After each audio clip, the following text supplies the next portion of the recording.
السلام علیکم ورحمۃ اللہ وبرکاتہ۔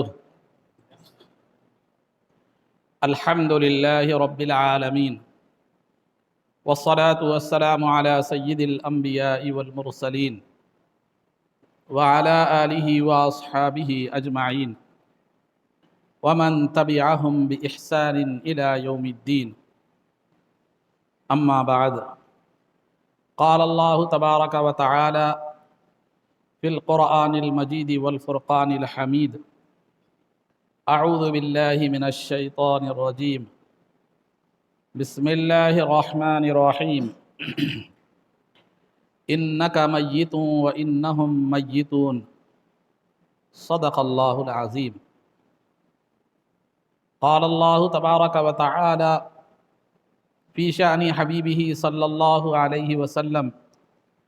ان اللہ وملائکتہ یصلون علی النبی یا ایہا الذین آمنوا صلوا علیہ وسلموا تسلیما، اللہم صلی وسلم وزد وبارک علی حبیبک سیدنا ونبینا ومولانا محمد وعلی آلہ واصحابہ اجمعین۔ عزیزان محترم، اس سے قبل کی نشست میں آپ حضرات کے سامنے رسول پاک صلی اللہ علیہ وسلم کی سیرت مبارکہ کے حوالے سے یہ بات بتلائی گئی تھی کہ 11 ہجری 12 ربیع الاول پیر کے دن چاشت کے وقت میں ظہر کا وقت شروع ہونے کے قریب نبی پاک صلی اللہ علیہ وسلم کا وصال ہوا، آپ اس دنیا سے پردہ فرما گئے۔ اس کے بعد کیا حالات پیش آئے، کیا معاملات پیش آئے، اس حوالے سے کچھ باتیں آپ حضرات کے سامنے جو ہے نا بیان کی جائیں گی۔ عزیزان محترم، جو ہی یہ خبر عام ہوئی، جیسا کہ آپ کو معلوم ہے کہ جس دن سرکار کا وصال ہوا اس دن فجر کے بعد سرکار کی طبیعت میں کچھ بہتری محسوس پا کر سیدنا ابو بکر صدیق رضی اللہ تعالی عنہ سرکار کی اجازت سے اپنی زوجہ جو کہ مدینے سے 1 کوس کے فاصلے پر مقام سخ میں رہا کرتی تھیں، ان کے پاس ملنے کے لیے گئے تھے۔ ابو بکر صدیق رضی اللہ تعالیٰ عنہ، جن کا نام حبیبہ بنت خارجہ تھا، تو جس وقت اس کے بعد سرکار کی طبیعت مزاج مبارک بگڑ گئی اور پھر سرکار کا وصال ہو گیا۔ تو جس وقت سرکار کا وصال ہوا، آپ کے یار غار سیدنا ابو بکر صدیق رضی اللہ تعالیٰ عنہ وہاں موجود نہیں تھے۔ جو ہی سرکار کی وصال کی خبر عام ہوئی تو صحابہ پر ایک رنج و الم کے پہاڑ ٹوٹ گئے اور ہر ایک کی کیفیت دیوانہ وار تھی، اور اس قدر غمزدہ تھے کہ جو ہے نا وہ کیفیت قابل بیان اور قابل الفاظ میں اس کو بند نہیں کیا جا سکتا۔ بالخصوص امہات المؤمنین کی جو کیفیت تھی وہ قابل بیان نہیں ہے۔ کچھ جھلکیاں ہم یہ سمجھ سکتے ہیں کچھ جھلکیوں سے کہ ان کو کتنا غم ہوا ہوگا۔ جو ہی سرکار کی وصال کی خبر پہنچی تو سیدنا عمر فاروق رضی اللہ تعالیٰ عنہ نے تلوار کھینچ لی اور کہا کہ منافقوں نے یہ خبر اڑائی ہے کہ سرکار دو عالم صلی اللہ علیہ وسلم کا وصال ہو گیا ہے۔ نہیں، سرکار کا وصال نہیں ہوا، سرکار اللہ رب العزت سے ملاقات کے لیے تشریف لے گئے ہیں، جیسا کہ موسیٰ علیہ السلام کوہ طور پر اللہ سے ملاقات کے لیے تشریف لے گئے تھے۔ تو وہ کسی کی ہمت نہیں تھی کہ عمر فاروق رضی اللہ تعالیٰ عنہ سے اس وقت بات کر سکے، عالم جلال میں تھے۔ ادھر عثمان غنی رضی اللہ تعالیٰ عنہ کی کیفیت یہ تھی کہ سرکار کے وصال کی خبر سے آپ کو اس قدر صدمہ ہوا کہ آپ میں کھڑے رہنے کی طاقت نہیں رہی، آپ ایک دیوار سے ٹیکا لے کر بیٹھ گئے، اور کیفیت یہ تھی کہ سامنے سے کون آ رہا ہے کون جا رہا ہے اس کا پتہ نہیں تھا، زبان سے بات تک نہیں نکل رہی تھی۔ یہ سیدنا عثمان غنی رضی اللہ تعالیٰ عنہ کا معاملہ تھا۔ اور ادھر جو ہے نا سیدنا علی مرتضیٰ رضی اللہ تعالیٰ عنہ کا معاملہ یہ تھا کہ آپ روتے روتے روتے آنسو بہاتے بہاتے جو ہے نا بے ہوش ہو گئے تھے۔ ازواج مطہرات کا تو حال ناقابل بیان ہے، نا گفتہ بھی تھا۔ جب سیدنا ابو بکر صدیق رضی اللہ تعالیٰ عنہ کو سرکار کے وصال کی خبر ملی تو فوراً گھوڑے پر سوار ہو کر آئے اور آنکھوں سے زار و خطار آنسو جاری تھے اور سینے میں سانس چل رہی تھی، پھول رہی تھی سانس، آواز ہانڈی میں کھٹکھٹاہٹ جیسے ہوتی ہے ویسی آواز آ رہی تھی، اور آپ روتے ہوئے زار و خطار گھوڑے سے اترے اور مسجد نبوی کے پاس گھوڑے کو چھوڑ دیا اور صلاۃ و سلام کہہ کر جو ہے نا آپ سرکار کے حجرے میں داخل ہوئے، جو بی بی عائشہ رضی اللہ تعالیٰ عنہ کا حجرہ تھا، جہاں سرکار دو عالم صلی اللہ علیہ وسلم آرام فرما تھے۔ اور جو ہے نا اس وقت تمام ازواج مطہرات سرکار کے اطراف بیٹھی ہوئی تھی۔ ابو بکر صدیق رضی اللہ تعالیٰ عنہ کی تشریف آوری کے ساتھ ہی تمام ازواج مطہرات نے اپنے چہروں کو ڈھک لیا، کیونکہ پردہ تھا، اور پھر جو ہے نا بی بی عائشہ رضی اللہ تعالیٰ عنہ نے نہیں ڈھکا، کیونکہ وہ آپ کی صاحبزادی تھی تو آپ کے لیے پردہ نہیں تھا۔ تو حضرت ابو بکر صدیق رضی اللہ تعالیٰ عنہ اجازت لے کر آئے، داخل ہوئے، داخل ہو کر آپ نے سرکار دو عالم صلی اللہ علیہ وسلم کے چہرے مبارکہ سے جو ہے نا پردے کو، وہ چادر کو ہٹایا، پیشانی مبارک کو بوسہ دیا، اور آنکھوں سے آنسو زار و خطار بہہ رہے تھے اور فرما رہے تھے کہ یا رسول اللہ صلی اللہ علیہ وسلم، میرے ماں باپ آپ پر قربان، میرے ماں باپ جو ہے نا آپ پر قربان یا رسول اللہ صلی اللہ علیہ وسلم۔ اللہ رب العزت کو اللہ رب العزت آپ کو 2 مرتبہ کبھی بھی وفات نہیں دے گا، اللہ رب العزت آپ کو 2 مرتبہ وفات جو ہے نا نہیں دے گا۔ یعنی مطلب یہ تھا کہ بعض لوگوں کا یہ خیال تھا کہ رسول پاک صلی اللہ علیہ وسلم ایک مرتبہ پردہ فرما جائیں گے، پھر دوبارہ زندہ ہوں گے اور منافقین کو ختم کریں گے، پھر سرکار وصال پائیں گے۔ اس طرح 2 موتیں 2 زندگیاں ہوتی ہیں۔ تو سرکار ابو بکر صدیق رضی اللہ تعالیٰ عنہ ان کے جو ہے نا خیال کا رد کرنے کے لیے فرمایا اللہ رب العزت آپ کو 2 مرتبہ جو ہے نا وفات نہیں دے گا، بلکہ یہ آپ کی آخری وفات ہے، اس کے بعد پھر آپ کو زندگی اور وفات ملنے والی نہیں ہے دوبارہ اس دنیا میں۔ پھر اس کے بعد سرکار ابو بکر صدیق رضی اللہ عنہ نے کہا کہ یا رسول اللہ صلی اللہ علیہ وسلم، آپ کی تعریف اور آپ کے اوصاف، آپ کی تعریف ناقابل بیان ہے، اور بات جو ہے نا سمجھ اور بیان سے، زبان سے بالاتر ہے، اس کو بیان نہیں کیا جا سکتا۔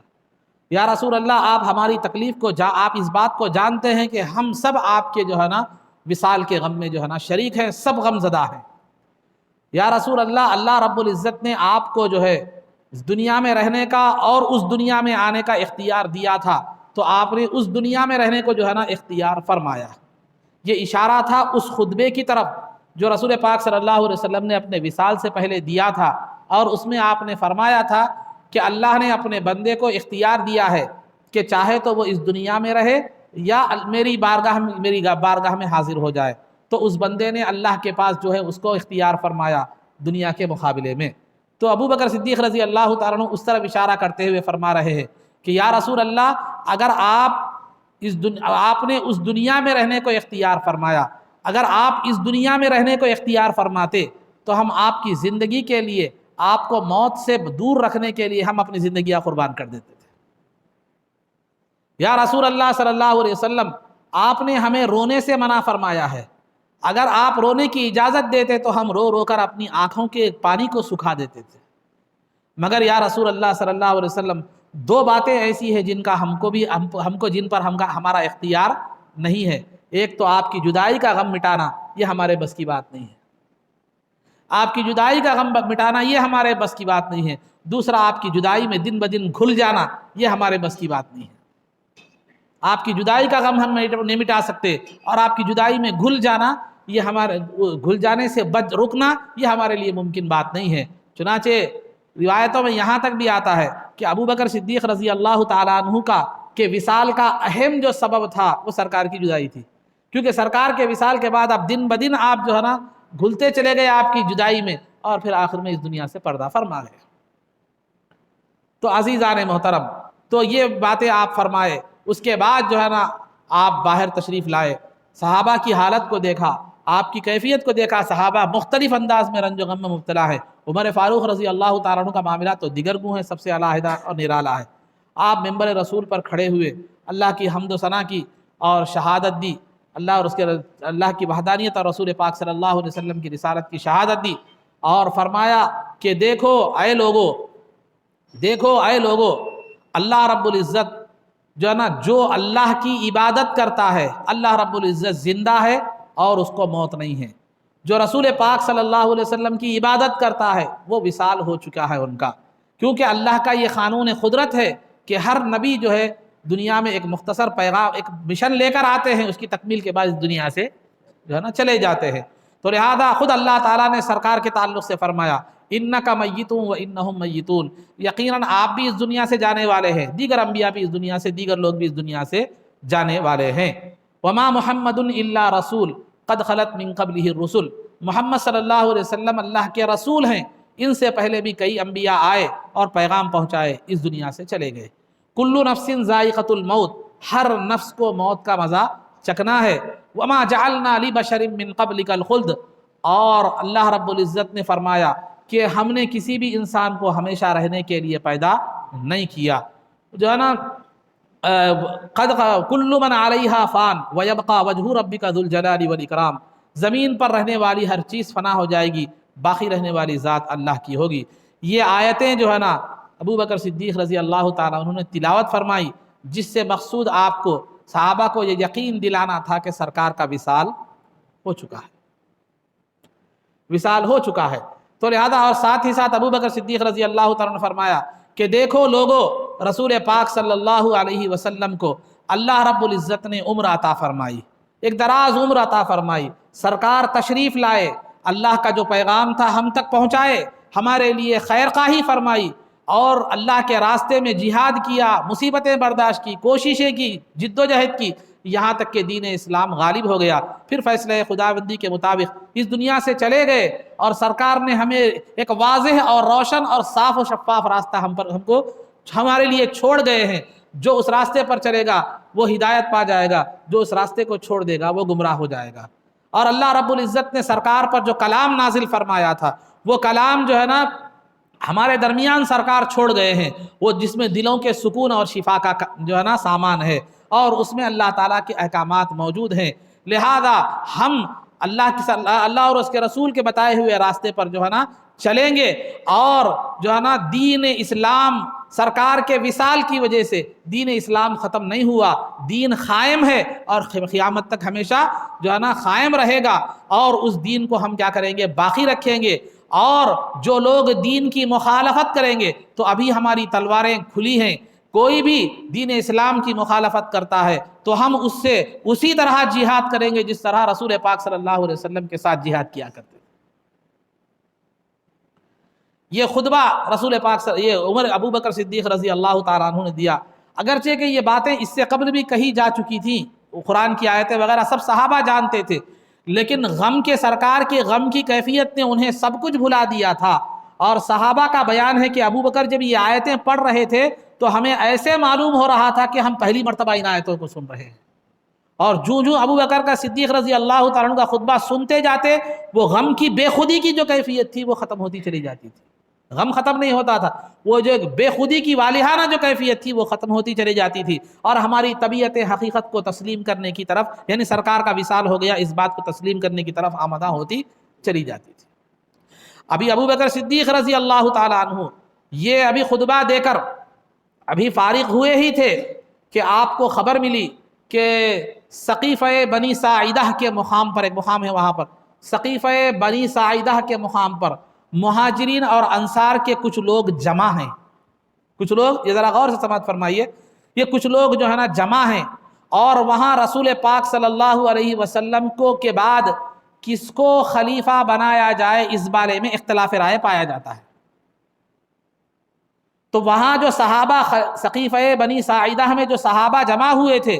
وہ ان کا خیال یہ تھا کہ رسول پاک صلی اللہ علیہ وسلم کا وصال ہو گیا ہے، اور سرکار کی تجہیز و تکفین سے پہلے سرکار کا کوئی خلیفہ منتخب ہونا جو ہے نا ضروری ہے، ورنہ منافقین اور دشمنان اسلام ہمیشہ اس طاق میں رہتے تھے کہ مسلمانوں میں تفریقہ ڈال دیں، کہیں دشمنان اسلام اگر مسلمانوں میں تفریقہ ڈال دیں اور انتشار پیدا ہو جائے خلافت کے معاملے میں اور معاملہ بگڑ جائے تو سرکار نے 23 سال کی محنت میں جو نظام قائم فرمایا تھا وہ بگڑ جائے گا۔ لہذا سرکار کے وصال کو تھوڑا مؤخر کیا جا سکتا ہے، لیکن اگر اس میں تاخیر ہو جائے، کوئی فتنہ کھڑا ہو جائے تو پھر مسئلہ بہت برا ہوگا۔ وہ جمع ہونے والے صحابہ کی فکر یہ تھی۔ اس میں بعض انصار کا خیال یہ تھا کہ سعد بن عبادہ رضی اللہ تعالیٰ عنہ کو کیا کیا جائے؟ خلیفہ بنایا جائے۔ بعض انصار کا خیال یہ تھا کہ انصار میں سے ایک جو ہے نا خلیفہ ہو، مہاجرین میں سے ایک خلیفہ ہو۔ یہ اگر دو خلیفہ بھی بنتے تو بھی یہ ایک فتنہ ہی ہوتا تھا، کیونکہ دنیا میں ہر مملکت کا ایک ہی بادشاہ ہوتا ہے، ہر جماعت کا ایک ہی امیر ہوتا ہے۔ جہاں ایک سے زائد امیر بن جائے یا ایک سے زائد مملکتیں بن جائے، جو ہے نا بادشاہ بن جائے، تو پھر اختلاف رائے یقینی ہے۔ تو صحابہ کو یہ فکر تھی کہ بنا بنایا ہوا نظام سرکار کا بگڑ نہ جائے۔ جب یہ خبر سنی تو ابو بکر صدیق اور عمر فاروق رضی اللہ تعالیٰ عنہ سقیفہ بنی ساعدہ کی طرف گئے، نیت یہ تھی کہ وہ معاملے کو سلجھایا جائے۔ ابو بکر صدیق رضی اللہ تعالیٰ عنہ کی نعوذ باللہ نیت خلیفہ بننے کی یا کوئی خواہش لے کر نہیں گئے، بلکہ وہ تو خلافت سے بہت دور رہنے والے تھے، خلافت سے بہت جو ہے نا دور رہنے والے تھے، اس بار کو اٹھانے سے جو ہے نا دور رہنے والے تھے۔ آپ اس غرض سے گئے کہ وہ صحابہ کا اختلاف کہیں شدت اختیار نہ کر جائے، وہاں کوئی دوسرا دشمنان اسلام کوئی فتنہ کھڑا نہ کر دے، اس معاملے کو فوراً سلجھانا جو ہے نا ضروری ہے۔ اس ارادے سے سیدنا ابو بکر اور عمر رضی اللہ تعالیٰ عنہما کیا کیے معلوم ہے، وہاں پر تشریف لے گئے۔ وہاں جانے کے بعد دیکھا کہ دو رائے ہیں، انصار میں سے ایک خلیفہ ہو، مہاجرین میں سے ایک خلیفہ ہو، دو رائے پائی جاتی ہیں۔ تو سیدنا ابو بکر صدیق رضی اللہ تعالیٰ عنہ نے جو ہے نا مہاجرین کا یہ دعویٰ تھا کہ ہم نے اسلام کا ساتھ دیا اور سرکار کو یہاں پر رہنے کا جو ہے نا رہنے کے لیے ہم نے سرکار اور مہاجرین کو یہاں پر رہنے کے لیے ہم نے جگہ فراہم کی، ہر طرح سے قربانی دی، لہذا انصار میں سے بھی ایک خلیفہ ہونا چاہیے۔ مہاجرین کا یہ تھا کہ ہم شروع سے جو ہے نا جبکہ اسلام کی مسلمانوں کی تعداد قلیل تھی، کفار کا ظلم و ستم تھا، مکے میں کفرستان میں تھے، شروع سے ہم سرکار دو عالم صلی اللہ علیہ وسلم کے ساتھ تھے، لہذا خلیفہ ہم میں سے ہونا چاہیے۔ اس طرح ہر ایک کا جو استدلال تھا وہ بالکل اپنی جگہ درست تھا، نیتیں مخلص تھی اور مقصد سب کا یہی تھا کہ دین اسلام کا شیرازہ بکھرنے نہ پائے۔ وہاں کسی کو بھی خلافت کی یا جائیداد کی ہوس نہیں تھی، کیونکہ خلیفہ بننے سے کوئی وہاں مال و دولت آمدنی آنے والی نہیں تھی، بلکہ جو اچھی خاصی خوشحال زندگی بھی فقیرانہ زندگی میں تبدیل ہو جاتی تھی، اس وقت خلیفہ کا معاملہ ایسا ہوا کرتا تھا۔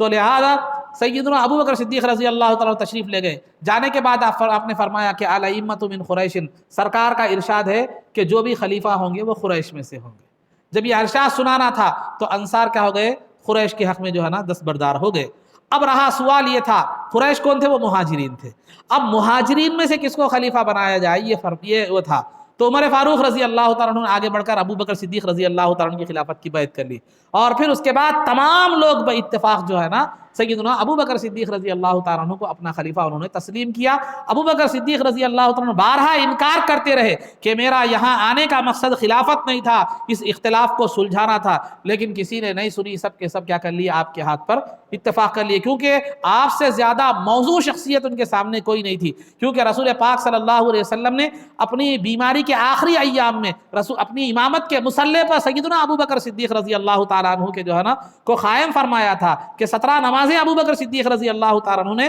جو ہے نا پڑھائی تھی، اس میں اقتداء میں حضرت علی رضی اللہ تعالیٰ عنہ بھی موجود تھے، اور پھر ہر بڑے بڑے معاملے میں سرکار ان کو ساتھ رکھتے تھے، ہجرت میں بھی ساتھ رہے، غار میں بھی ساتھ رہے ہجرت کے وقت، تو ہر معاملے میں ساتھ رہتے تھے، تو لہذا دوسرا کوئی تصور وہاں پر جو ہے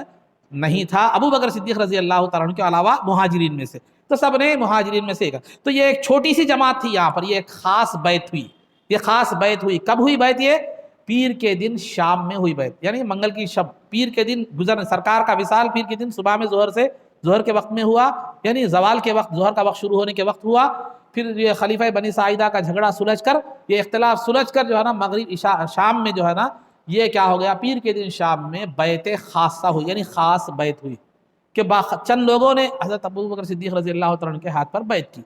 پیر کا دن گزر گیا، دوسرے دن منگل کے دن مسجد نبوی میں ایک عام بیعت کا اہتمام کیا گیا،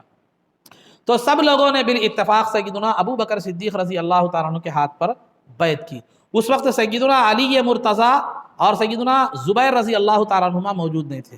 تو ابو بکر صدیق رضی اللہ تعالیٰ عنہ نے جو ہے نا عرض فرمایا کہ کہاں ہیں علی اور زبیر رضی اللہ تعالیٰ عنہ، نظر نہیں آ رہے ہیں۔ پھر ان کو بلایا گیا اور وہ دونوں تشریف لائے۔ لانے کے بعد جو ہے نا سیدنا ابو بکر صدیق رضی اللہ تعالیٰ عنہ نے فرمایا کہ دیکھیے سب لوگوں نے بالاتفاق بیعت کر لی ہے، اگر آپ بھی بیعت کر لیجئے میری خلافت پر، اگر نہیں کریں گے تو پھر ایک مسلمانوں میں پھر ایک تفرقہ اور انتشار پڑ جائے گا۔ تو سیدنا علی رضی اللہ تعالیٰ عنہ کے یہ الفاظ قابل غور میں آپ کے سامنے عرض کر رہا ہوں۔ سیدنا علی مرتضیٰ رضی اللہ تعالیٰ عنہ نے فرمایا کہ آپ کی قابلیت میں اور آپ کے خلیفہ اول ہونے کے مستحق ہونے میں ہمیں کوئی اختلاف نہیں ہے، اور یہی علی رضی اللہ تعالیٰ نے فرمایا کہ ہم آپ کو سب سے زیادہ خلیفہ اول ہونے کا مستحق سمجھتے ہیں۔ اور سرکار نے جس کو ہمارے دین کا امام بنایا ہے، ہم اس کو اپنی دنیا کا امام بنانے میں کیوں پیچھے ہٹے؟ یہ سیدنا علی مرتضیٰ رضی اللہ۔ ہاں میں نے یہ جو تاخیر کی ہے اس کی وجہ یہ ہے کہ مجھے آپ سے ایک شکایت یہ ہے کہ خلافت کا جو مشورہ بنی سقیفہ بنی ساعدہ میں جو خلافت کا مشورہ ہو رہا تھا، اس وقت چاہیے آپ کو یہ تھا کہ آپ مجھ سے بھی مشورہ کرتے۔ تو لہذا سیدنا ابو بکر صدیق رضی اللہ تعالیٰ عنہ نے سب سے پہلے علی رضی اللہ تعالیٰ عنہ سے معذرت خواہی کی اور فرمایا کہ وہاں مشورے کا کوئی گنجائش نہیں تھی، میں خود خلافت کے سلسلے میں نہیں گیا تھا، معاملے کو سلجھانے کے لیے گیا تھا، اور لوگوں نے بل اتفاق مجھ پر جو ہے نا مجھے خلیفہ بنا دیا، وہاں خلافت کوئی مشورے سے یا پری پلان جو ہے نا نہیں ہوئی۔ تو سیدنا علی رضی اللہ تعالیٰ عنہ نے آپ کے عذر کو قبول فرما لیا اور کوئی اختلاف دونوں کے درمیان نہیں رہا۔ یہاں تک کہ سیدنا خود علی مرتضیٰ رضی اللہ تعالیٰ عنہ فرماتے ہیں کہ من فضلنی علی ابی بکر و عمر جلدتہ حد الفریہ، کہ جو او کما قال، کہ جو ہے نا جو کوئی مجھ کو، یعنی علی رضی اللہ عنہ فرمائے جو کوئی مجھ کو ابو بکر اور عمر رضی اللہ تعالیٰ عنہ پر فضیلت دے، یعنی مجھ کو ان دونوں سے افضل مانے تو میں اس کو الزام لگانے کی سزا اور حد جاری کروں گا۔ تو بہرحال یہ معاملہ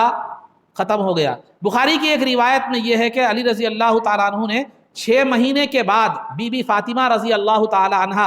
کے جو ہے نا وصال کے بعد ابو بکر صدیق رضی اللہ تعالیٰ عنہ کے ہاتھ پر بیعت کی، فی الفور نہیں کی، 6 مہینے کے جو ہے نا بعد کی۔ تو یہ روایت کے تعلق سے علامہ ابن کثیر کا اور دیگر کئی صحابہ اور جو ہے نا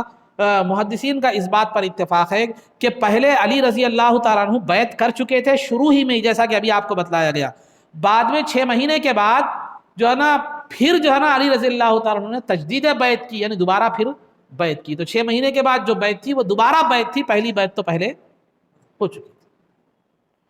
یہ ہے آپ کے یہ وضاحت ہے۔ اس کے بعد جب سیدنا ابو بکر صدیق رضی اللہ تعالیٰ عنہ خلیفہ بنے تو اس کے بعد جو ہے نا سرکار دو عالم، جنہیں میں نے اس سے پہلے عرض کیا تھا کہ خیبر 7 ہجری میں خیبر فتح ہوا تھا، تو خیبر کے فتح کے موقع پر ایک فدق کا باغ جو ہے نا آیا تھا، اس سرکار کے قبضے میں آیا تھا، وہ بغیر جنگ کے آیا تھا۔ تو بغیر جنگ کے جو مال حاصل ہوتا ہے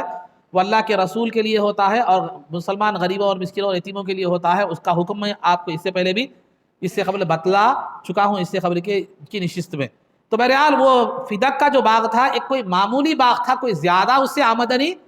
نہیں ہوتی تھی، وہ زیادہ آمدنی نہیں ہوتی تھی بلکہ ایک مختصر سی آمدنی ہوتی تھی۔ تو سرکار ضرورت کے درجے میں اہل بیت میں وہ اس کی آمدنی کو تقسیم فرماتے اور پھر جو بچ جاتا تھا غریب مسلمانوں میں دیا کرتے تھے۔ سرکار کا یہ عمل مبارک تھا اس باغ کے تعلق سے۔ تو سرکار جب وصال فرما گئے تو آپ کی وراثتوں میں ایک خچر وغیرہ تھا اور دوسرا یہ باغ بھی تھا، یہ باغ بھی آپ کی وراثت میں تھا، مطلب آپ کے چھوڑی ہوئی چیزوں میں، متروکات نبوی کہتے ہیں اس کو، چھوڑی وراثت نہیں بولتے، متروکات نبوی، تو نبی پاک صلی اللہ علیہ وسلم کی چھوڑی ہوئی چیزوں میں سے تھا۔ تو بی بی فاطمہ رضی اللہ، جب حضرت سیدنا ابو بکر صدیق رضی اللہ تعالیٰ عنہ خلیفہ بنے تو بی بی فاطمہ رضی اللہ تعالیٰ عنہ سیدنا ابو بکر صدیق رضی اللہ تعالیٰ عنہ کے پاس آئی، آ کر عرض کی کہ دیکھیے اے ابو بکر صدیق رضی اللہ تعالیٰ عنہ، اے خلیفۃ المسلمین، سرکار نے جو باغ چھوڑا ہے، فدق کا جو باغ چھوڑا ہے، وہ باغ مجھے دے دیجئے، وہ باغ مجھے کیا کیجئے، دے دیجئے۔ تو سیدنا ابو بکر صدیق رضی اللہ تعالیٰ عنہ نے سرکار کی حدیث کو سنایا جو بخاری وغیرہ میں بھی جو ہے نا موجود ہے، جو ہے نا انا معشر الانبیاء لا نورث ما ترکنا صدقۃ، یہ الفاظ ہے او کما قال علیہ الصلوۃ والسلام، کہ ہم انبیاء جو مال چھوڑتے ہیں وہ وراثت کے طور پر تقسیم نہیں ہوتا، ہم جو بھی مال چھوڑتے ہیں وہ صدقہ ہوتا ہے، وہ غریب مسلمانوں میں تقسیم ہوتا ہے۔ تو وہ باغ کا مطالبہ بی بی فاطمہ نے جو کیا اس پر ابو بکر صدیق رضی اللہ تعالی عنہ نے سرکار کی یہ حدیث سنائی کہ سرکار جو بھی چیز چھوڑتے ہیں انبیاء وہ وراثت کے طور پر تقسیم نہیں ہوتی، وہ صدقہ ہوتا ہے، مسلمانوں میں اس کی تقسیم ہوتی ہے۔ اس کے بعد جو نا بی بی فاطمہ رضی اللہ تعالی عنہ کے تعلق سے جو روایتیں آئی ہیں، الفاظ جو روایتوں میں بخاری کے آئے ہیں، بعض روایتوں میں غضیبت ہے وہ حجرت ہے، کہ بعض روایتوں میں یہ ہے غضیبت حجرت کے الفاظ آئے ہیں کہ بی بی فاطمہ غصے میں آ گئی ابو بکر صدیق رضی اللہ تعالیٰ عنہ پر اور ان سے ترک تعلق کر لی، ترک تعلق یعنی تعلق کو توڑ لی، یہ بعض روایتوں میں آتے ہیں۔ اور دوسری روایتوں میں جو ہے نا آتا ہے، ایک روایت میں آتا فوجدت کے الفاظ آئے ہیں، فوجدت کہ وجدت کے معنی دو آتے ہیں، ایک تو بی بی فاطمہ غصے میں آ گئی یہ بھی آتے ہیں، بی بی فاطمہ غمگین ہو گئی یہ معنی بھی آتے ہیں، بی بی فاطمہ غمگین ہو گئی یہ معنی بھی جو ہے نا آتے ہیں۔ تو یہاں وہ شیعہ حضرات یا جو رافضیت کا ذہن رکھتے ہیں وہ غضبت غصے میں آ گئی، ابو بکر صدیق رضی اللہ تعالیٰ عنہ سے جو ہے نا ترک تعلق کر لی، پھر اس کے بعد یہاں تک کہ بی بی فاطمہ کا وصال ہو گیا، اس وقت تک ابو بکر صدیق رضی اللہ تعالیٰ عنہ سے بات نہیں کی، اس طرح کی کئی باتیں جو ہے نا کہی جاتی ہیں، اہل بیت کو ان کا حق نہیں دیا، بہرحال جو بھی باتیں ہیں، لیکن اگر یہ باتوں کو صحیح مان لیا جائے تو اس میں خود بی بی فاطمہ کی گستاخی ہے۔ اس میں ایک تفصیلی بحث ہے لیکن مختصر بات آئی ہے تو میں ذکر دیکھیے، فغضبت کے معنی اگر غصے کے لیں گے، فغضبت کے معنی اگر بی بی فاطمہ ابو بکر پر غصہ ہوئی، کس بات پر غصہ ہوئی؟ ابو بکر کی۔ ابو بکر رضی اللہ تعالیٰ عنہ نے اپنی بات تو نہیں کہی تھی، تو سرکار کا ارشاد سنایا تھا، تو کیا بی بی فاطمہ سے یہ توقع کر سکتے ہیں کہ سرکار کا ارشاد سن کر غصے میں آ جائے؟ حاشا و کلا، یہ سوچ بھی نہیں سکتے۔ نواسی رسول جن سے رسول پاک صلی اللہ علیہ وسلم کا نسب جاری ہونے والا ہے، دنیا جن سے ہدایت پانے والی ہے، جن کے صاحبزادوں نے دین اسلام کی جو ہے نا شکل کو بگڑنے سے بچا لیا میدان کربلا میں، جو ہے نا ایسی بی بی فاطمہ سے یہ ایک عام مسلمان سے یہ توقع نہیں کر سکتے۔ اگر غضبت کے معنی یہ لیں کہ بی بی فاطمہ غصہ ہو گئی تو پھر یہ ماننا پڑے گا کہ بی بی فاطمہ نے جو ہے نا حدیث رسول کو سن کر غصہ ہوئی، نعوذ باللہ، یہ ممکن ہی نہیں ہے، اس کا نہ ہمارا ایمان بھی اس کی جو ہے نا تقاضا نہیں کرتا، نہ ایمان بھی ہماری اجازت دیتا، بلکہ کہنا تو دور کی بات، ہم اس بارے میں سوچ بھی نہیں سکتے۔ تو لازمی طور پر دوسرے معنی لینا پڑے گا، غمزدہ ہو گئی، شرمندہ ہو گئی کے معنی لینا چاہیے۔ کیوں شرمندہ کیوں ہوئی؟ اس لیے ہوئی کہ بی بی فاطمہ کو وہ حدیث اس وقت ذہن میں نہیں تھی کہ انبیاء کی وراثت تقسیم نہیں ہوتی، وہ ذہن میں نہیں تھی۔ جب ابو بکر نے وہ حدیث بیان فرمائی تو جو ہے نا آپ کو یاد آ گیا، اور آپ نے سوچا کہ سرکار نے فرمایا کہ وراثت میری تقسیم نہیں ہوگی، اور سرکار کے فرمان کے مطابق میں کے خلاف میرا جو ہے نا مطالبہ تھا، میں نے ایسی کیسی بات کیسا مطالبہ کر دیا، اس بات پر آپ کو شرمندگی اور غم ہوا، اور وہ بھی جان بوجھ کر مطالبہ نہیں تھا، ذہن میں بسا اوقات نہیں ہوتی کوئی چیز، یا ہو سکتا ہے آپ کو اس حدیث نہیں پہنچے گی۔ حدیث نہیں پہنچنے کا اتنا زیادہ امکان نہیں ہے، کیوں نہیں ہے؟ اس لیے کہ وہ حدیث بہت مشہور ہے، ہو سکتا ہے ذہن میں انسان کے بات نہیں رہتی، کئی مرتبہ یاد دہانی پر انسان تھوڑا سا شرمندہ ہو جاتا، میں نہیں کرنا تھا یہ بات۔ یہ معاملہ تھا بی بی فاطمہ رضی اللہ تعالیٰ عنہ کا۔ پھر اس کے بعد ابو بکر صدیق رضی اللہ تعالیٰ عنہ بی بی فاطمہ کے پاس گئے، گھر کو جا کر کہے کہ سرکار کا حکم تھا اس لیے میں نے آپ کو وراثت کے طور پر نہیں دیا، ورنہ میری آل سے زیادہ میرے پاس عزیز آل مصطفیٰ صلی اللہ علیہ وسلم،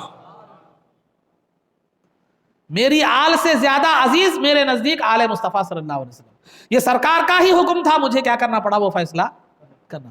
اب رہا جہاں تک بی بی فاطمہ رضی اللہ تعالیٰ عنہ بات نہیں کی، وصال تک وہ جو باتیں کہی جاتی ہے یہ بالکل بیکار باتیں ہیں۔ کیوں ہے؟ اس میں بھی بی بی فاطمہ کی توہین ہے، اس لیے کہ حدیث شریعت کا مسئلہ ہے کہ ایک مسلمان دوسرے مسلمان سے بغیر کسی وجہ کے 3 دن بات نہ کرتا ہو تو وہ حرام ہے نہ کرنا۔ تو بی بی فاطمہ اگر ابو بکر صدیق رضی اللہ تعالیٰ عنہ سے بات نہیں کر رہی ہیں تو وہ اگر یہ تسلیم کر لیا جائے کہ بی بی فاطمہ نے ابو بکر صدیق رضی اللہ تعالیٰ عنہ سے ترک تعلق کر دیا، تعلق کو توڑ دیا، جو کہ شریعت میں حرام ہے، تو کیا بی بی فاطمہ حرام کی مرتکب ہوئی؟ نعوذ باللہ، حرام کی مرتکب ہوئی؟ نعوذ باللہ، ایسی بات نہیں ہے۔ پھر کیا بات ہے؟ بی بی فاطمہ سے بات کیوں نہیں ابو بکر صدیق رضی اللہ تعالیٰ عنہ؟ اس وجہ سے بات نہیں ہوئی کہ بی بی فاطمہ ابو بکر صدیق رضی اللہ تعالیٰ عنہ کی غیر محرم تھی، غیر محرم تھی، ایک غیر تھی، ایک سرکار کی صاحبزادی تھی، ابو بکر اور بی بی فاطمہ رضی اللہ تعالیٰ عنہ کے درمیان رشتہ جو تھا وہ غیر محرم کا رشتہ تھا، رشتے کے اعتبار سے اجنبی تھی، تو لہذا ایک غیر محرم سے بات کیوں ہوتی ہے؟ صرف ضرورت کے درجے میں، وہ بھی پردے کے تحت ہوتی ہے۔ تو ضرورت تھی، بی بی فاطمہ آئے تھی پردے کے اہتمام میں، پھر ضرورت ختم ہو گئی، چلے گئے، پھر بات کی کیا ضرورت پڑتی ہے؟ چلو ماں ہے، بہن ہے، بیوی ہے، کثرت سے بات ہوتی رہتی، رشتہ ہوتا رہتا، آنا جانا ہوتا رہتا، بات ہوتی رہتی، ملاقات ہوتی رہتی، کثرت سے بات ہوتی۔ ایک غیر محرم سے بات کیوں ہوتی ہے؟ ضرورت کے درجے میں ہوتی ہے۔ تو بی بی فاطمہ آئی، ضرورت تھی، پیش کی، ابو بکر صدیق رضی اللہ تعالیٰ عنہ جواب دے دیا، چلے گئے، پھر ضرورت پیش نہیں، بات نہیں ہوئی۔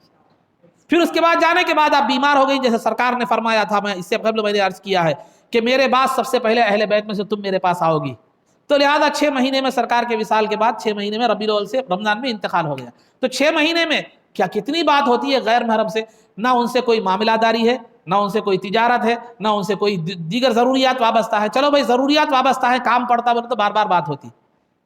ایک تو غیر محرم، دوسرا پھر کوئی دوسری چیزیں وابستہ نہیں ان سے، تو لہٰذا بات چیت نہ ہونا یہ ایک عقلی بات ہے، عقل میں بھی سمجھ میں آنے والی ہے. مثال کے طور پر سمجھانے کے لیے بغیر کسی کمپیریزن کے میں سمجھانے کے لیے، میری بیوی ہے، میری ماں ہے، میری بہنیں ہیں، میری بھائی ہے، یا میرا دوست ہے، یا میرا بزنس پارٹنر ہے، ان لوگوں سے کبھی رشتے کے حوالے سے، کبھی بزنس کے حوالے سے، کبھی دوستی کے حوالے سے بار بار ملاقات اور بات ہوتی رہتی. کوئی اجنبی عورت ہے، کسی مسلمان کی بہن ہے، تو وہ میری بھی بہن ہے، لیکن وہ بہن ہونے کے باوجود اسلامی بہن ہے، اس کا میرا رشتہ حرمت کا رشتہ ہے، میں اس سے کیوں بات کروں گا؟ ہاں اگر وہ کسی مسئلے میں مجھ سے فون کرے، مولانا یہ مسئلہ کیا ہے، دیکھو میں مسئلہ یہ ہے بتا دیتا ہوں، ختم، مسئلہ ختم ہو گیا، اس سے زیادہ کیا ضرورت پڑتی ہے اس کی؟ مجھے سمجھانے کے لیے میں آپ کو مثال دے رہا ہوں. کوئی ایک مسلمان بہن مجھ سے کیوں بات کرے گی؟ غیر محرم ہے، وہ اجنبی ہے میرے لیے. ہاں ضرورت کے درجے میں کوئی مسئلہ شرعی رہنمائی چاہتی تھی، کر لیے، بات ختم ہو گیا، کیا میں اس سے بات کرتے رہوں گا بلا تشبیہ و تمثیل؟ اسی طرح جو ہے نا سیدنا ابو بکر صدیق رضی اللہ تعالیٰ عنہ کی بیوی فاطمہ غیر محرم تھی، اور وہاں کوئی وابستگی نہ تھی، جارحتی تعلقات تھے، نہ کوئی اور زیادہ رشتے کا معاملہ تھا، نہ کوئی اور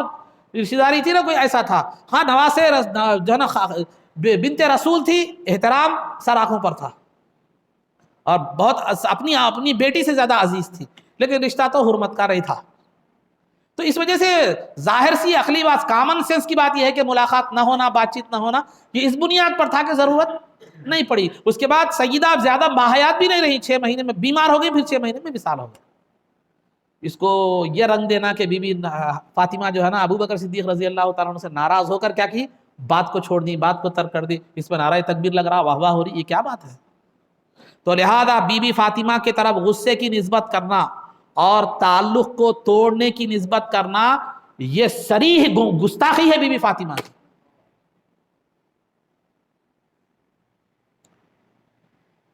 یہ ماننا پڑے گا کہ حدیث رسول پر بی بی فاطمہ کو غصہ آیا، یہ ماننا پڑے گا کہ بی بی فاطمہ ترک تعلق توڑنا جو کہ اسلام میں حرام ہے اس کی مرتکب ہوئی، نعوذ باللہ. ہم تو اس کا سوچ بھی نہیں سکتے.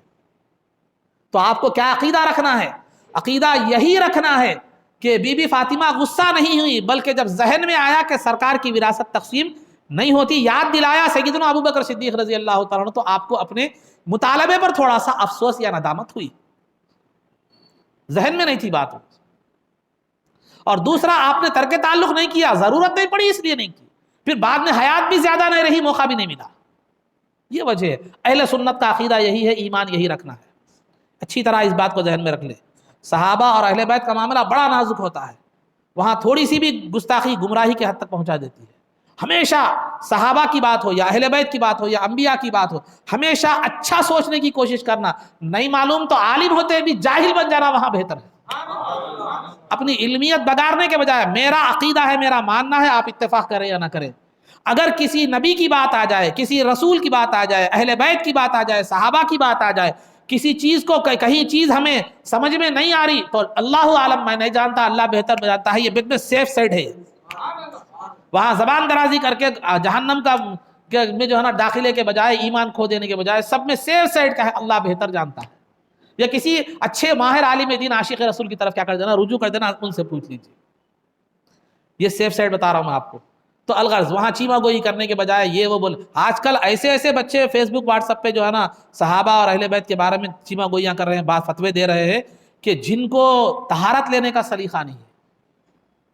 جن کو اگر پکڑ کر پوچھا جائے تو 5 کلمے یاد نہیں ہے، جن کو اگر 5 کلمے تو دور کی بات، 3 کلمے جن کو یاد نہیں ہے، جن کو نماز پڑھنے کی اذکار نماز جن کو یاد نہیں ہے، دین کے بنیادی، اب وہ فتوے دے رہے ہیں صحابہ اور اہل بیت کے بارے میں. ارے تمہارا تو دائرہ ہی وہ نہیں ہے،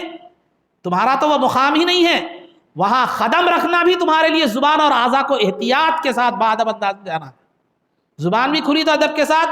اور کچھ بھی ہو تو جو بھی بات ہوئی وہاں ادب کے ساتھ ہونا ہے. بغیر علم کے تو جو چاہے فتوے دے رہے ہیں. اس بات کا لحاظ رکھیے، اس بات سے ہمیشہ بچنے کی ضرورت ہے.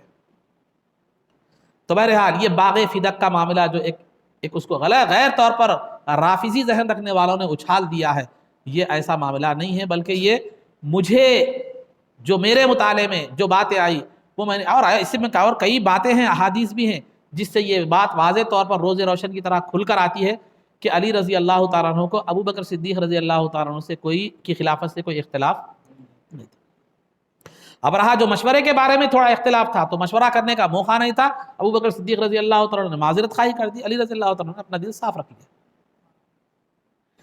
ان کو، ان بزرگوں کو، خواہ وہ علی رضی اللہ تعالیٰ عنہ یا ابو بکر صدیق رضی اللہ تعالیٰ عنہ، اپنی طرح سمجھنا، دلوں میں رکھنے والے، بغض رکھنے والے، عداوت رکھنے والے، یہ سب میں بڑی نادانی ہے۔ ارے ان کے دل وہ پاکیزہ دل تھے، سرکار نے حدیث میں فرمایا کہ اللہ نے ساری مخلوق میں کے دلوں کو دیکھا، اس میں سب میں پاکیزہ جو دل تھے ان کو جو ہے نا میرے نبی کی صحبت کے لیے منتخب فرمایا۔ وہ لوگ بڑے صاف گو، حق گو، حقیقت گو لوگ تھے، ہماری طرح دلوں میں رکھنے والے جو ہے نہیں تھے، ان سلام نہیں کرا، ان جواب نہیں دیا، ان یہ نہیں کرا، یہ چھوٹی چھوٹی ذہنیت، یہ چھوٹی چھوٹی تنگ دلی یہ ہمارا ہے۔ ہم جو ہے نا غلام ہو کر بادشاہوں کو اپنے اوپر بادشاہوں کو سوچنا، یہ ہماری نادانی ہے، یہ ہماری وہ ہے چھوٹا پن ہے اور علم کی کمی اور جہالت ہے۔ تو میں یہاں اس لیے اتنی تاکید سے بات بول رہا ہوں کہ وہاں اگر آپ ذرا بھی غلطی کر دیں تو یا تو آپ کا الزام، یا تو آپ سیدنا خلیفہ اول ابو بکر صدیق رضی اللہ تعالیٰ عنہ کے گستاخ قرار پائیں گے، یا اگر اس طرف لے لیں ابو بکر صدیق رضی اللہ تعالیٰ تو بی بی فاطمہ کا جو ہے نا وہ کر دیں گے۔ تو یہاں احتیاط کا مقام ہے، یہ پل صراط ہے، سمجھے؟ تو بہرحال عزیزان محترم، ممکن ہے آپ سمجھ گئے ہوں گے۔ تو یہ حالات تھے جو سرکار دو عالم صلی اللہ علیہ وسلم کے وصال مبارک کے بعد پیش آئے۔ تو بہرحال دوسرے دن منگل کے دن جو ہے وہ کیا ہو گیا، بیعت عامہ بھی ہو گئی، عام بیعت بھی ہو گئی۔ اب رہا تدفین کا بھی ذکر نہیں کیا میں، اہم بات تھی، میں پہلے اس لیے کیا کر دیا، ذکر کر دیا۔ یہ واقعہ فدق جو ہوا سرکار کی تدفین کے بعد ہوا، لیکن میں نے یہ واقعہ اہم تھا تو اس لیے پہلے ذکر کر دیا۔ تو پیر کے دن شام میں جو ہے کیا ہوا، بیعت خاصہ ہوئی، ابو بکر صدیق رضی اللہ تعالیٰ عنہ کی خلافت پر خاص بیعت ہوئی، یعنی چند لوگوں نے بیعت کی۔ پھر منگل کے دن عام بیعت ہوئی جس میں سیدنا علی اور زبیر رضی اللہ تعالیٰ عنہما کے سمیت سب لوگوں نے، سب صحابہ نے کیا کی، جو ہے نا بیعت کی۔ اور اس کے بعد سرکار دو عالم صلی اللہ علیہ وسلم کو غسل دینے کی بات آئی۔ یہ معاملہ خلافت کا حل ہو گیا، اب اس کے بعد غسل دینے کی بات آئی۔ تو اب صحابہ میں یہ اختلاف رائے ہوا۔ اختلاف کا مطلب جھگڑا مت سمجھیے آپ، اختلاف رائے کا اختلاف یہ ایک رحمت ہوتا ہے، کیونکہ اس سے دونوں کے اختلاف سے کیا ہوتا ہے، ایک صحیح چیز آتا ہے۔ سرکار نے فرمایا اختلاف امتی رحمت، میری امت کے علماء اور صحابہ اور اہل اللہ کا اختلاف بھی کیا ہوتا ہے، رحمت ہوتی ہے، کیونکہ ان کا اختلاف ذاتیت کی بنیاد پر نہیں ہوتا، دین کی بھلائی کے پیش نظر ہوتا ہے۔ تو وہ اس اختلاف کی وجہ سے دین کے لیے سب سے زیادہ بہتر چیز ظاہر ہو کر سامنے آ جاتی ہے۔ ٹھیک ہے، تو بہرحال اب دیکھیے چار اماموں کا اختلاف سمجھانے کے لیے، چار اماموں کا اختلاف ہے۔ ایک امام کے پاس سینے پر ہاتھ باندھنا ہے، ایک امام کے پاس ناف کے نیچے ہاتھ باندھنا ہے، ایک امام کے پاس جو ہے نا ہاتھ چھوڑنا ہے۔ یہ چاروں کے اختلاف کی وجہ سے کیا ہوا، سرکار کی ہر ادا محفوظ رہے گی، یہ ادا بھی محفوظ رہے گی، یہ ادا بھی محفوظ رہے گی، یہ ادا بھی محفوظ رہے گی۔ کسی ایک پر ہوتے، مثال کے طور پر کسی ایک پر اتفاق ہوتا یہاں کا، تو دو چیزیں چھوٹ جاتی تھی۔ تو لہذا اہل علم کا، اہل اللہ کا، جو بے نفس لوگ ہوتے ہیں، ان کا اختلاف بھی امت کے لیے کیا ہوتا ہے، رحمت ہوتا ہے۔ جو نفس پرست ہوتے ہیں، جو دنیاوی مقاصد اور مفادات کے پیش نظر اختلاف کرتے ہیں، وہ ان کا اختلاف ضلالت اور گمراہی ہوتا ہے۔ تو بہرحال تو اب صحابہ سوچے کہ سرکار کو غسل کیسے دیں، کپڑے لباس مبارک جو جسم پہ تھا اتاریں یا نہ اتاریں۔ بعض نے کہا کہ اتارنے کا، کیونکہ عام بات ہے، جو لباس ہے وہ شریعت کا مسئلہ جو ہے اتار کر دیتے ہیں۔ پھر مگر شخصیت کے لحاظ سے دیکھا جائے تو نہیں اتارنا بولے، ایسا ایک ذہن بھی آتا ہے۔ تو لہذا ایک غنودگی کی کیفیت طاری ہو گئی سب پر۔ غیب سے آواز آئی کہ رسول خدا کو ان کے لباس ہی میں غسل دو، ان کے لباس ہی میں غسل دیا جائے۔ تو چنانچہ لباس ہی میں غسل دیا گیا، بعد میں لباس کو اتارا گیا، اور 3 یمنی کپڑوں میں سرکار کو کفن دیا گیا۔ 3 یمنی چادر تھی، ان میں سرکار کو غسل دیا گیا۔ نہ امامہ تھا، نہ کوئی اور چیز تھی، نہ کوئی تھا۔ یہ بات کو ذہن میں رکھیں، سرکار سے بڑھ کر کوئی زیادہ نہیں ہے۔ تو سرکار کو خود 3 کپڑوں میں کفن دیا گیا، جو مرد کے لیے شریعت میں ہے، سمجھے؟ ایک چادر، ایک کفنی، ایک جو ہے نا سینہ بند، جو یہ چادر اور کفنی، ایک تہبند، یہ 3 چیزیں ہوتی ہیں مرد کے لیے۔ عورت کے اس میں 5 ہوتی ہیں، 2 زیادہ ہوتی ہیں، ایک اوڑھنی، ایک سینہ بند۔ تو بہرحال یہ 3 کپڑوں میں سرکار دو عالم صلی اللہ علیہ وسلم کو کفن مبارک، یمنی کپڑوں میں کفن مبارک آپ کو جو ہے نا دیا گیا۔ اب دینے کے بعد جو ہے غسل پہلے تو غسل دیا گیا، غسل دینے میں جو ہے نا جو لوگ شریک تھے وہ سیدنا علی مرتضیٰ رضی اللہ تعالیٰ عنہ تھے۔ سیدنا علی مرتضیٰ رضی اللہ تعالیٰ عنہ غسل دے رہے تھے، اور عباس رضی اللہ تعالیٰ عنہ اور آپ کے دونوں فرزند فضل اور خثم، قاف سین میم، قاف سا میم، الف بے تے سے سا، جس کو سے بولتے ہیں اردو میں، تو قسم قاف سا میم، عمر کے وزن پر قسم عمر، سمجھے؟ تو عباس علی رضی اللہ تعالیٰ عنہ غسل دے رہے تھے، عباس رضی اللہ تعالیٰ عنہ اور آپ کے دونوں فرزند فضل اور قسم یہ دونوں سرکار کے جسم مبارک کو پلٹ رہے تھے، کروٹ دے رہے تھے، پلٹتے جا رہے تھے، اور اسامہ اور شقران یہ دونوں پانی ڈال رہے تھے۔ جب سرکار دو عالم صلی اللہ علیہ وسلم کو غسل دیا جا رہا تھا تو ایسی خوشبو مہک رہی تھی، ایسی خوشبو مہک رہی تھی کہ ویسی خوشبو کبھی سونگھی نہیں گئی، ویسی خوشبو کبھی سونگھی نہیں گئی۔ تو علی رضی اللہ تعالیٰ عنہ غسل دیتے جاتے اور فرماتے جاتے، یا رسول اللہ طبت حیا و میتا، طبت حیا و میتا، یا رسول اللہ آپ کی زندگی بھی پاکیزہ تھی اور آپ کی وفات بھی پاکیزہ ہے، پاکیزہ ہے۔ تو عزیزان محترم، بہرحال غسل دیا گیا، اس کے بعد سرکار کی تدفین کی بات آئی، آپ کو کس مقام پر آپ کے جسد مبارک کو رکھا جائے یہ بات آئی۔ تو سیدنا اب صحابہ کو پریشان کیے کہاں پر سرکار کو رکھا جائے، تو سیدنا ابو بکر صدیق رضی اللہ، پہلے تو نماز جنازہ کی بات آئی کہ نماز جنازہ میں کیا کریں، تو سرکار کے وصال سے پہلے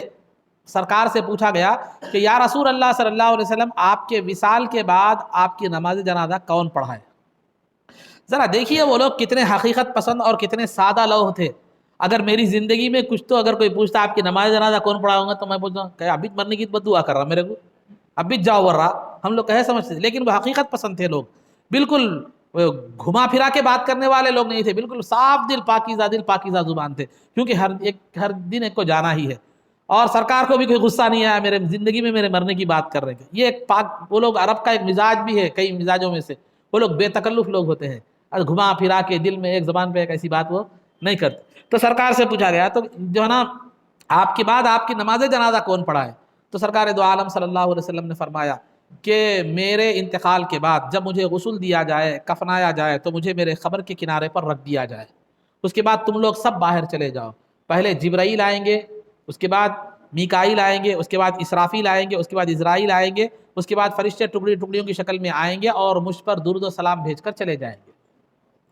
جب یہ فرشتے فارغ ہو جائیں گے درود و سلام سے تو میرے گھر والے اہل بیت کے مرد پہلے آئیں گے، وہ درود و سلام بھیجیں گے، اس کے بعد عورتیں آئیں گی، وہ درود و سلام بھیجیں گی، اس کے بعد تمام صحابہ جماعتوں کی ٹکڑیوں کی شکل میں آئیں گے اور درود و سلام بھیج کر چلے جو ہے نا جاتے رہیں گے۔ یہ فرمایا آپ نے، وصیت فرمائی، اور اس کے بعد سرکار نے جو آخری لفظ فرمایا وہ ہمارے لیے باعث فخر بھی ہے اور باعث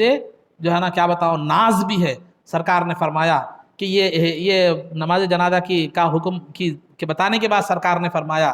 کہ جو غلام میرے اب موجود نہیں ہے یا قیامت تک آنے والے جو میرے غلام ہیں ان کو میرا سلام کہنا، ان کو میرا سلام کہنا، وعلیک السلام یا رسول اللہ، تو جو ہے نا تو ان کو میرا سلام کہنا، یہ سرکار کے حدیث میں یہ سرکار نے فرمایا۔ تو لہذا سرکار کی وصیت کے مطابق یہ روایتوں میں یہ ہے کہ ایک یہ ہے کہ سرکار کے لوگ دو تین لوگ جو ہے نا حجرہ مبارک چھوٹا تھا، تاجدار کائنات مختار کائنات کا حجرہ ہے، مگر 2 مہینے تک چولہا نہیں جلتا تھا، 1 سے 2 سے زیادہ آدمیوں کی جو ہے نا گنجائش وہاں پہ زیادہ نہیں تھی، زیادہ لوگوں کی گنجائش نہیں تھی، زیادہ بڑا کوئی بلڈنگ وغیرہ نہیں تھا، چاہتے تو زمین کے خزانے اگل سکتے تھے، حکم دیتے تھے، زمین کے خزانوں کی چابیاں تھی، تو 2 4 لوگ بس چھوٹی چھوٹی جماعتوں کی شکل میں گئے، جا کر جو ہے نا سلام عرض کرتے اور کہتے کہ یا رسول اللہ صلی اللہ علیہ وسلم آپ نے جو اللہ نے آپ کو پیغام پہنچانے کی جو ذمہ داری دی تھی آپ نے پہنچا دی، ہمارے ساتھ خیر خواہی کی، یہاں تک کہ اللہ نے دین کو غالب کر دیا، ہم گواہی دیتے ہیں کہ آپ جو ہے نا نے ہم کو بات پہنچا دی۔ ابو بکر اور عمر رضی اللہ تعالیٰ عنہما سے بھی طبقات ابن سعد کی ایک روایت ایسے ہی مروی ہے کہ گئے، جا کر انہوں نے سلام عرض کیا اور یہ کہا کہ یا رسول اللہ صلی اللہ علیہ وسلم اللہ نے آپ کو جو ذمہ داری تھی پیغام پہنچانے کی آپ نے پہنچا دیا، ہمارے ساتھ خیر خواہی کی، اللہ کے راستے میں کوشش کی، جد و جہد کی، یہاں تک کہ اللہ نے اپنے دین کو غالب کر دیا۔ اس کے بعد یہ دعا فرمائی کہ اے اللہ رسول پاک صلی اللہ علیہ وسلم کی تعلیمات پر عمل کرنا ہمیں نصیب فرما زندگی میں، اور جو ہے زندگی کے بعد سرکار کا دیدار اور سرکار کی سنگت اور معیت ہمیں نصیب فرما۔ تو ان روایتوں کے مطابق علماء کا ایک خیال جماعت قائل یہ ہے کہ سرکار پر نماز جنازہ نہیں ہوئی بلکہ درود پڑھتے ہوئے چند گئے، لیکن دوسری روایتوں میں یہ بھی ملتا ہے کہ ابو جو ہے نا لوگ ٹکڑیوں ٹکڑیوں کی شکل میں جا کے نماز جنازہ پڑھے، لیکن تنہا تنہا نماز جنازہ پڑھتے چلے گئے. تکبیر کہتے ہیں، وہ جو درود شریف پڑھتے ہیں، وہ جو بھی ہوتی وہ کہے نماز جنازہ تنہا تنہا پڑھتے ہوئے چلے گئے. لیکن ایک امام کے پیچھے ایک بڑی جماعت کی شکل میں جیسا ہمارے پاس عام ہوتا ہے ویسا نہیں ہوا. تو بہرحال 30,000 لوگوں نے نماز جنازہ سرکار کی جو ہے نا ادا فرمائی، 30,000 لوگوں نے. تو اس کے بعد سرکار دو عالم صلی اللہ علیہ وسلم کو جو ہے نا آپ کی قبر انور میں جو ہے نا رکھ دیا گیا. رکھ دینے کے بعد قبر میں اترنے والوں میں بھی سیدنا علی مرتضیٰ رضی اللہ تعالیٰ عنہ تھے اور عباس رضی اللہ تعالیٰ عنہ تھے. آپ کے دونوں صاحبزادے فضل اور قسم تھے. جب قبر کھودنے کی بات آئی تو بعض لوگوں کا خیال یہ تھا کہ جو ہے بعض مہاجرین صحابہ کا خیال یہ تھا کہ بغلی قبر کھودی جائے. بغلی قبر کا مطلب قبر کو کھود کر قبلے کی جانب کیا کرتے ہیں، گڑھا کرتے ہیں. وہ گڑھا اتنا بڑا ہوتا ہے کہ میت اس کے اندر کیا ہوتی ہے، سما جاتی ہے. ہمارے پاس خالی تھوڑا کھود کے چھوڑ دیتے ہیں، لیکن اصل وہ پورا وہ کرنا ہے، اس کو پورا میت سما جائے اس طرح ہونا چاہیے. اور دوسری کیا ہوتی ہے لحد، جس کو صندوقی وغیرہ بھی بولتے ہیں. تو اس کو کیا کرتے ہیں، تھوڑی دور قبر کھودی جاتی ہے، پھر اس کے بعد ایک نالے کی شکل میں ایک کیا بنایا جاتا ہے، ایک صندوق کی شکل میں، اس میں میت کو رکھ کر ڈھانپ دیا جاتا ہے. وہ ایک صندوقی قبر، لحد بھی بولتے ہیں اس کو. تب صحابہ نے کہا کہ بعض صحابہ کی رائے یہ تھی کہ بغلی قبر کھودی جائے، بعض کی مہاجرین کی رائے بغلی قبر کی تھی، انصار کی رائے یہ تھی کہ لحد کھودی جائے. تو بہرحال آخری میں اتفاق یہ ہوا کہ ابو عبیدہ یہ بغلی قبر کھودنے میں ماہر تھے اور ابو طلحہ یہ جو ہے لحد کھودنے میں ماہر تھے. ان دونوں کے پاس آدمی کو بھیجا جائے، جو پہلے آئے وہ کھودیں گے. تو لہذا ہوا یہ کہ جب دونوں کے پاس آدمیوں کو بھیجا گیا تو ابو طلحہ پہلے آئے، لہذا سرکار کی خبر کو لحد کے طور پر کھودا گیا. لحد کے طور پر جو ہے نا کھودا گیا. اس کے بعد سرکار کے جسم مبارک کو اس میں رکھا گیا. یہ حضرات علی رضی اللہ تعالیٰ عنہ، عباس رضی اللہ عنہ، فضل اور قسم، یہ حضرات اترے. اس کے بعد جب وہ معاملات پورے ہو گئے، قبر مبارک کے قبر انور کے معاملات پورے ہو گئے، تو اس کے بعد جب سب اوپر آ گئے تو حضرت قسم رضی اللہ تعالیٰ عنہ، میں سب سے آخری وہ شخص تھا جو سرکار کی مزار مبارک سے جو ہے نا اوپر آیا. تو میں نے آخری دیدار جب سرکار کا کیا تو میں نے دیکھا کہ ہونٹ حرکت کر رہے ہیں. میں قریب لے جا کر سنا تو سرکار کی زبان مبارک سے یہ الفاظ نکل، ربی حبلی امتی، ربی حبلی امتی، ربی حبلی امتی، پروردگار میری امت کی بخشش فرما، پروردگار میری امت کی بخشش فرما. یہ سرکار کی قبر مبارک میں یہ الفاظ تھے. بہرحال اس کے بعد سرکار دو عالم صلی اللہ علیہ وسلم کی تدفین ہوئی. اس کے بعد قبر مبارک میں آپ کو رکھا گیا، تدفین عمل میں آئی. تو اس کے بعد بیان ہے صحابہ کا، غالباً انس رضی اللہ تعالیٰ عنہ کی روایت ہے کہ فرماتے ہیں کہ سرکار جب مدینہ منورہ میں تشریف لائے تو سارا مدینہ روشن ہو گیا. اور جب ہم سرکار کو جو ہے نا زمین آپ کی قبر انور میں رکھ کر ابھی اپنے ہاتھوں سے مٹی جھاڑے بھی نہیں تھے کہ ہمارے اندر وہ جو کیفیت سرکار کی حیات میں تھی وہ کیفیت میں ہم تبدیلی محسوس کی. تبدیلی تو گمراہی وغیرہ کا مطلب نہیں لینا اس سے، جو کیفیت جو سرکار کی موجودگی میں دیدار سے ہوتی تھی، اب سرکار کا دیدار بظاہر نہیں ہو رہا ہے تو وہ کیفیت ہمیں محسوس، وہ لذت ہمیں محسوس نہیں ہو رہی تھی. تو عزیزان محترم، تو یہ حالات تھے، یہ واقعات تھے جو وصال کے بعد کچھ پیش آئے. تفصیل ہے اس کے اندر بہت زیادہ، ایک علمی بحثیں بھی ہیں، لیکن میں نے مختصراً جو ہے نا آپ حضرات کے سامنے دیا، کیونکہ میں اختصار کے ساتھ سیرت بیان کرنے کی کوشش کر رہا ہوں. تو بہرحال اللہ رب العزت سے دعا ہے کہ پروردگار عالم رسول پاک صلی اللہ علیہ وسلم کی سیرت مبارکہ کے بیان میں اگر کچھ کوتاہی ہو گئی تو مولا اپنے فضل سے سرکار کے رحم و کرم میں معاف فرما. اے اللہ اس سیرت مبارکہ کے سننے اور سنانے کو قبول فرما. اے اللہ اس کو ہمارے لیے ذخیرہ آخرت اور ذریعہ نجات بنا. اے اللہ سرکار دو عالم صلی اللہ علیہ وسلم کی سیرت مبارکہ پر عمل کرنے کی توفیق عطا فرما. اے اللہ جن لوگوں نے بھی اس سیرت کو سنا ہے اور جو ہے اللہ اس میں جو تعاون فرمایا ہے، بالخصوص حامد محی الدین اور محمد جو ہے نا مدثر خان، اے اللہ انہوں نے اس سیرت کی ریکارڈنگ میں جو تعاون کیا، مولا ان کی زندگیوں میں خیر و برکت عطا فرما. اے اللہ سرکار کے فیض ان پر جاری و ساری فرما. اے اللہ ہم سب نے جو سرکار کی سیرت کو سنا ہے، مولا ہماری زندگیوں میں بھی سرکار کا فیض جاری فرما اور ہماری زندگیوں میں خیر و برکت عطا فرما. اے اللہ عزت و عافیت کی زندگی دے اور ایمان پر ہمارا خاتمہ فرما. رسول پاک صلی اللہ علیہ وسلم کے قدموں میں ہمارا حشر فرما. آپ کی شفاعت عظمیٰ سے ہم کو بہرور فرما. آپ کے دست مبارک سے جام کوثر پینا نصیب فرما. جنت میں آپ کی غلامی معیت و رفاقت نصیب فرما. صلی اللہ تعالی وسلم علی خیر خلقہ سیدنا محمد و آلہ و صحبہ اجمعین برحمتک یا ارحم الراحمین والحمد للہ رب العالمین. ایک ضروری بات سماعت فرمائیے، یہ اب تک جو تھی تدفین اور وفات تک جو ہے نا آپ کی سرکار کی سیرت کے حوالے سے ایک حد تک یہ تکمیل ہو گئی. انشاءاللہ اس کے بعد اور ایک 2-4 جمعہ جو ہے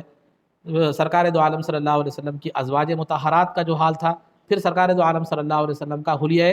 مبارک کیسا تھا، پھر سرکار دو عالم صلی اللہ علیہ وسلم اپنی قبر مبارک میں کس شان کے ساتھ آرام فرما ہے، انشاءاللہ اس حوالے سے بھی کچھ متعلقات آپ کے سامنے جو ہے نا 1-2-4 جمعہ اور بیان کریں گے انشاءاللہ، اللہ نے زندگی دی تو. خدا حافظ.